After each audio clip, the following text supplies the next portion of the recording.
ಇವತ್ತು Tungabhadra dam gate ಏನು ಉಳಿದು ಬಿದ್ದಿರುವಂಥ ಒಂದು ವಿಚಾರದಲ್ಲಿ ಈ ಒಂದು ಸ್ಟಾಪ್ಲರ್ ಗೇಟನ್ನು ಮತ್ತೇನು ಅಳವಡಿಕೆ ಮಾಡ್ತಾ ಇರುವಂಥ ಒಂದು ವಿಚಾರದಲ್ಲಿ ಒಂದು ಒಳ್ಳೆಯ ತಂತ್ರಜ್ಞಾನ ಇರುವಂಥ ನಮ್ಮ ಕನ್ನಯ್ಯ ನಾಯ್ಡು ಅವರ ನೇತೃತ್ವದಲ್ಲಿ ಇವತ್ತೆಲ್ಲ ಕೆಲಸ ಕಾರ್ಯ ನಡೀತಾ ಇದೆ.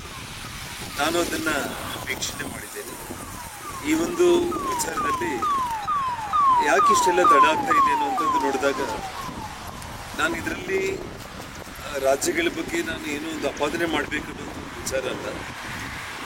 ಸುಮಾರು ಈ ಕೆಲಸ ಎಷ್ಟೇ ಸ್ಪೀಡಾಗಿ ಮಾಡಬೇಕಂದ್ರೂ ಕೂಡ ನಮ್ಮ ಹೊರ ರಾಜ್ಯದ ಬೇರೆ ರಾಜ್ಯದ ಅಂದರೆ ತುಂಗಭದ್ರಾ ನದಿಗೆ ಇದರ ಲಾಭ ಪಡೆಯುವಂಥ ಆಂಧ್ರ ಆಗಿರ್ಬೋದು, ಇವತ್ತು ತೆಲಂಗಾಣ ರಾಜ್ಯಗಳಾಗಿರ್ಬೋದು, ಆ ಅಧಿಕಾರಿಗಳ ಒಂದು ಸಹಕಾರ, ವಿಶೇಷವಾಗಿ ತುಂಗಭದ್ರಾ ಬೋರ್ಡ್ ಅಧಿಕಾರಿಗಳು ಒಂದು ಅಸಹಕಾರ ಅಂದರೆ ತಡ ಮಾಡುವಂಥ ಒಂದು ಪ್ರಯತ್ನ ಮಾಡ್ತಾ ಇದ್ದಾರೆ.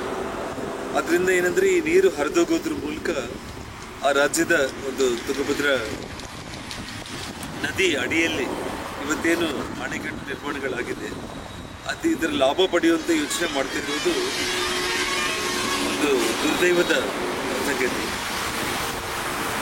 ಹಾಗಾಗಿ ಬರುವಂಥ ದಿನಗಳಲ್ಲಿ ಇವತ್ತು ನಮ್ಮ ಕರ್ನಾಟಕ ಅಧಿಕಾರಿಗಳು ಅವರ ಹೆಸರನ್ನು ಹೇಳೋದು ಬೇಕಾಗಿಲ್ಲ, ತುಂಬ ನೋವು ಪಡ್ಕೊತಾ ಇದ್ದಾರೆ.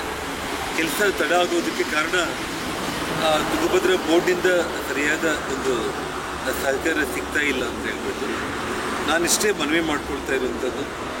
3 ರಾಜ್ಯಗಳ ಮುಖ್ಯಮಂತ್ರಿಗಳು ಇದರಲ್ಲಿ ಯಾವುದೇ ಭೇದ ಭಾವ ಅನ್ನೋದಿಲ್ಲದಾಗೇ ತುಂಗಭದ್ರಾ ನದಿ 3 ರಾಜ್ಯಗಳ ಜೀವ ನಾಡಿ ಇದೆ.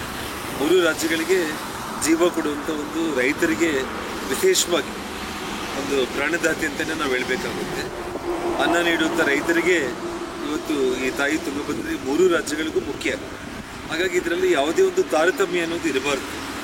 ಹಾಗಾಗಿ ನಮ್ಮ ಕರ್ನಾಟಕ ಅಧಿಕಾರಿಗಳು ಸ್ವಲ್ಪ ಅವರ ನೋವನ್ನು ನನ್ನ ಜೊತೆಯಲ್ಲಿ ವ್ಯಕ್ತಪಡಿಸಿದರು. ಹಾಗಾಗಿ ಇವತ್ತು ಕೇಂದ್ರ ಸರ್ಕಾರ ವಿಶೇಷವಾಗಿ ಈ ಸಮಸ್ಯೆ ಇನ್ನೊಂದು 2 ದಿವಸದಲ್ಲಿ ಬಗೆಹರುತ್ತೆ ಅಂತೇಳಿ ಕನ್ನಯ್ಯ ನಾಯ್ಡು ಅವರು ಮತ್ತು ಅವರ ತಂಡ ನನಗೆ ಹೇಳಿದರು. ಅಂದರೆ ಸೋಮವಾರಕ್ಕೆಲ್ಲ ಇವತ್ತು ನಾವು ನೀರನ್ನು ತಡಿತೇವೆ, ಸಮುದ್ರದ ಪಾಲಾಗಿಲ್ದಂಗೆ ಅಂತೇಳಿ ಅವ್ರು ಹೇಳಿದ್ದಾರೆ.